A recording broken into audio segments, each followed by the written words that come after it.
چلے جاؤ، اللہ کو نہ ہاتھ سے جانے دو۔ اللہ تک پہنچنے کا راستہ کیا ہے؟ اللہ تک پہنچنے کا راستہ کیا ہے؟ اللہ تک پہنچنے کا راستہ کلمے کا دوسرا حصہ کہ جب آپ معراج پہ گئے، آپ نے اللہ سے عرض کی، یا اللہ ابراہیم تیرے خلیل ہیں، موسیٰ تیرے کلیم ہیں، داؤد کے لیے لوح نرم، سلیمان کے لیے ہوا تابع اور عیسیٰ کے لیے مردے زندہ، تو میرے لیے کیا ہے؟ تو اللہ تعالیٰ نے فرمایا میرے محبوب تیرے لیے سب سے اعلیٰ چیز ہے اللہ ذکرت الا ذکرت معی، قیامت تک تیرا میرا نام اکٹھا رہے گا، جدا نہیں ہو سکتا ہے۔ یہ قیامت تک کا اعلان ہے کہ تیرا میرا نام اکٹھا رہے گا، جدا نہیں ہو سکتا۔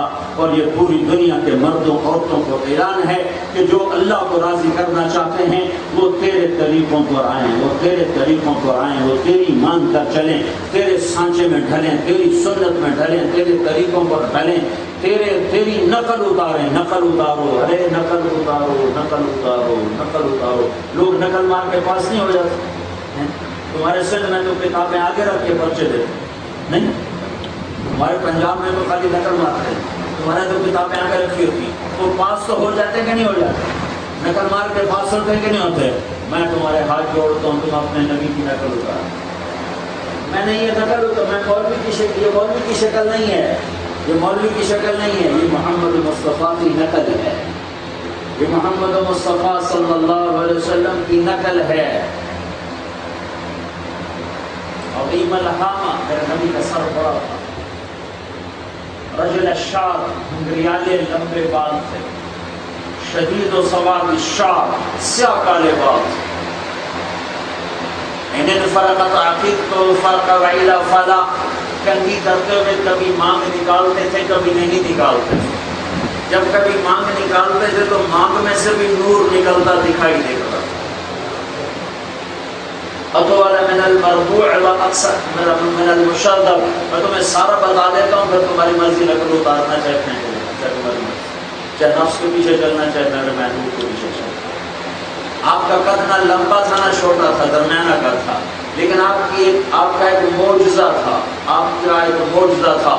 آپ کے برابر میں لمبے سے لمبے قد والا بھی کھڑا ہوتا تو آپ کا قد اس سے اونچا ہو جاتا۔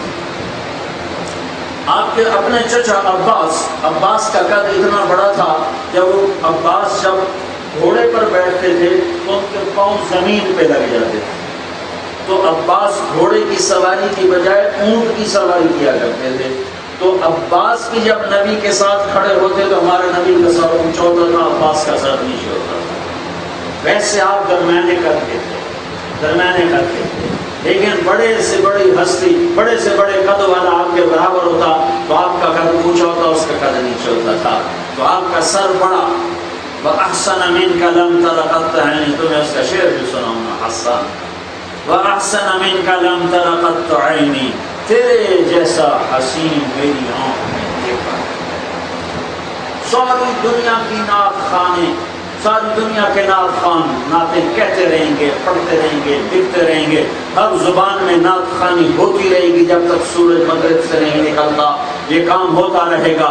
اور میرا دعویٰ ہے ساری دنیا 1432 سال کی نعتوں کو جمع کرو اور اسے ایک پرڑے میں رکھو، اور حسان بن ثابت کے یہ 2 شعر ایک پرڑے میں رکھو تو ان 2 شعر کا وزن سارے نعتوں پر بھاری ہے۔ وَأَحْسَنَ مِنْكَ لَمْ تَرَ قَطُّ عَيْنِي، تیرے جیسا حسین میری آنکھ نے دیکھا نہیں۔ حسن کہتے ہیں ظاہری خوبصورتی، اور جمال کہتے ہیں خاندانی خوبصورتی، عالی نسب ہونے کے لیے جمال کا لفظ۔ اردو میں تو جمیل کو بھی خوبصورت کہتے ہیں، حسین کو بھی خوبصورت کہتے ہیں۔ عربی زبان میں حسین کا مطلب ہے جسمانی بناوٹ کا اچھا ہونا، اور جمیل کا مطلب ہے خاندان کا عالی ہونا۔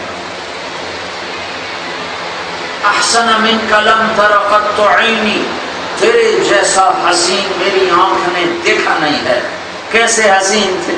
عظیم الحامہ، بڑا سر، رجل الشعر، گھنگریالے نیم گھنگریالے بال، یجاوز شعرہ شحمۃ اذنیہ، کان کی لو تک بال، یہاں تک، کبھی کبھی گردن تک، ایک آدھ دفعہ شانوں تک، آخری حج کے موقع پر شانوں تک بال تھے۔ کنگھی کرتے ہوئے سیدھے ہاتھ سے کنگھی کرتے تھے، پھر الٹے ہاتھ سے کنگھی کرتے تھے، تیل لگاتے ہوئے سیدھے ہاتھ کی طرف سے شروع کرتے تھے، پھر الٹے ہاتھ کی طرف جاتے تھے۔ واسع الجبین، ماتھا چوڑا تھا، کھلا ماتھا تھا۔ ازہر اللون، چہرے کا رنگ کلی کی طرح چمکتا شگفتہ تھا۔ پھول کا رنگ ماند پڑ جاتا ہے، کلی کا رنگ چمکتا روشن ہوتا ہے، تو میرے نبی کا رنگ کلیوں جیسا تھا۔ یتلال وجهه تلال القمر لیلۃ البدر، 14ویں رات کے چاند کی طرح چمکتا چہرہ تھا۔ جابر بن سمرہ فرماتے ہیں کہ ایک رات اللہ کے نبی 14ویں رات کی چاند میں آپ مسجد کے صحن میں بیٹھے تھے، اوپر 14ویں کا چاند تھا، نیچے آپ ہمارا چاند تھا۔ آپ نے سرخ دھاری دار چادر پہنی اوڑھی ہوئی تھی، ایک دھاگا سیاہ ایک دھاگا سرخ، ایک دھاگا سیاہ ایک دھاگا سرخ، وہ چادر آپ نے اوڑھی ہوئی تھی۔ تو جابر بن سمرہ کہتے ہیں میں کبھی چاند کو دیکھتا، آپ کو دیکھتا تو مجھے آپ چاند سے زیادہ حسین دکھائی دے رہے تھے۔ تلال وجهه تلال القمر لیلۃ البدر، 14ویں رات کے چاند کی طرح چمکتا چہرہ۔ ازجر حواجب، ہمیں بڑی دور کماندار، جہاں تک بغیر پلکن کے خوبصورت گھڑ کے بنائی ہوئی گھڑ کے، من غیر قرن، یہ جہاں ہمیں آ کے ملتی ہیں یہاں بال نہیں تھے، یہ جگہ صاف تھی، یہاں ایک رگ تھی جو غصے میں ابھر جاتی تھی، جب آپ کو غصہ آتا تھا تو آپ غصے میں بے قابو نہیں ہوتے تھے، غصے کا اظہار کسی کی بے عزتی بے اکرامی نہیں ہوتا تھا، کسی کی دل آزاری نہیں ہوتا تھا، لیکن چہرے پر اثر نظر آتا تھا غصے کا۔ تو یہاں جہاں دو بھویں آ کر ملتی ہیں، یہاں بال نہیں تھے، یہاں کا رگ اوپر آتی تھی اور ایسے سے پھڑکنے لگتی تھی، یہ اس بات کی نشانی ہوتی تھی کہ آج اللہ کا حبیب غصے میں ہے۔ اپن العرنین، ناک یہ جیسے یہاں سے ناک اٹھا ہوا، یہاں سے جیسے یہ میرا اٹھا ہوا ہے، یہاں سے اٹھا ہوا، آگے سے باریک، لہو نور یعلو، اور یہاں ایک نور جگمگ کرتا نظر آتا تھا۔ سہل الخدین، گال بڑے گلابی اور گول، نہ پچکے ہوئے نہ ابھرے ہوئے۔ غلیظ الفم، ہونٹ بڑے خوبصورت پنکھڑی کی طرح چوڑے منہ کے ساتھ۔ اشنب الاسنان، دانت بڑے جڑے ہوئے۔ مفلج الاسنان، 4 دانتوں میں باریک خلا۔ براق الثنایا، جب آپ مسکراتے تھے تو آپ کے دانتوں سے نور نکلتا ہوا دیواروں پہ پڑتا دکھائی دیتا تھا۔ کف اللحیہ، داڑھی گھنی، فی لحیتہ کثافہ، فی صوتہ سحل، فی عینیہ دعج، فی عنقہ سطع، آنکھوں میں ایک چمک اور آواز میں ایک جادو، اور گردن سراہی دار، اور داڑھی گھنی اور بھاری اور گھنی داڑھی میں اور سر میں 14 سفید بال، 14 یا 20 سفید بال، 14 یا 20، شمائل میں دونوں روایتیں موجود ہیں، یا 14 بال تھے یا 20 بال تھے۔ ان بال نے رنگا مہندی کے ساتھ رنگا خضاب لگایا، تو گھنی داڑھی تھی اور خوبصورت ہونٹ تھے، اور لمبی سراہی دار گردن تھی، اور ایک 2 چیزیں آپ میں عجیب تھیں جو کائنات کے کسی انسان میں نہیں تھیں۔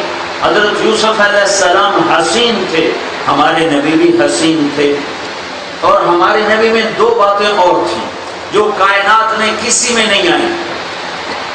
آپ وسیم تھے اور آپ حسین تھے۔ رأیت رجلا طاہر الوضاء ابلج الوجه حسن الخلق لم تعبه خجلا لم تزل به سقلا حسین وسیم قسیم۔ یہ ایک بدو عورت آپ کا حلیہ بیان کر رہی ہے، ایک بدو عورت آپ کا فلبدی حلیہ بیان کر رہی، اور تب مولیوں کو ترجمہ کرنے میں تھکایا ہوا ہے، کیوں الفاظ سے کہ موتی کو روئے۔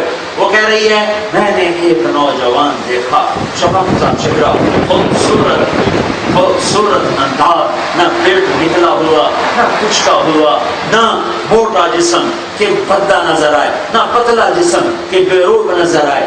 حسین، بڑا خوبصورت، وسیم کسے کہتے ہیں؟ وسیم اسے کہتے ہیں جس کو جس کو دیکھنے سے پھر ہوس بڑھ جائے دیکھنے کی،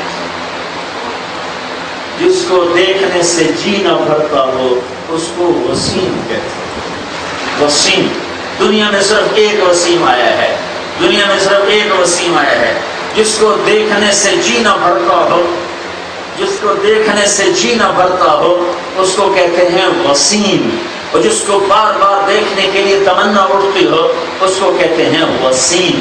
اور قسیم کسے کہتے ہیں؟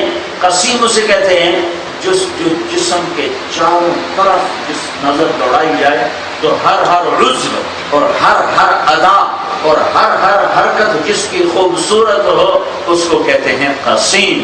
تو یوسف علیہ السلام تھے حسین، اور ہمارے نبی تھے حسین بھی، وسیم بھی، قسیم بھی۔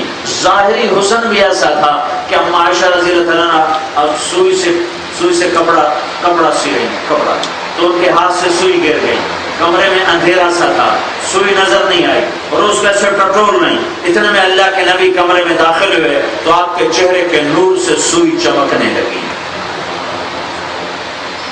حسین، وسیم، قسیم، وَأَحْسَنَ مِنْكَ لَمْ تَرَ قَطُّ عَيْنِي، تیرے جیسا حسین میری آنکھ نے دیکھا نہیں۔ آپ کی داڑھی ایک مٹھ تھی، قدرتی ایک مٹھ تھی، کینچی کبھی نہیں لگائی، کینچی نہیں لگائی، قدرتی ایک مٹھ تھی۔ نیم گھنگریالے بال تھے تو وہ نیچے جا گئے ہی نہیں، ایک مٹھ کے آگے نیچے گئے ہی نہیں، اور آپ ہمیشہ کنگھی فرماتے تھے، تیل لگاتے تھے، سرما لگاتے تھے، آپ کی گردن سرحیدہ، آپ کا سینہ چوڑا، عریض الصدر، بعید ما بین المنکبین، چھاتی چوڑی،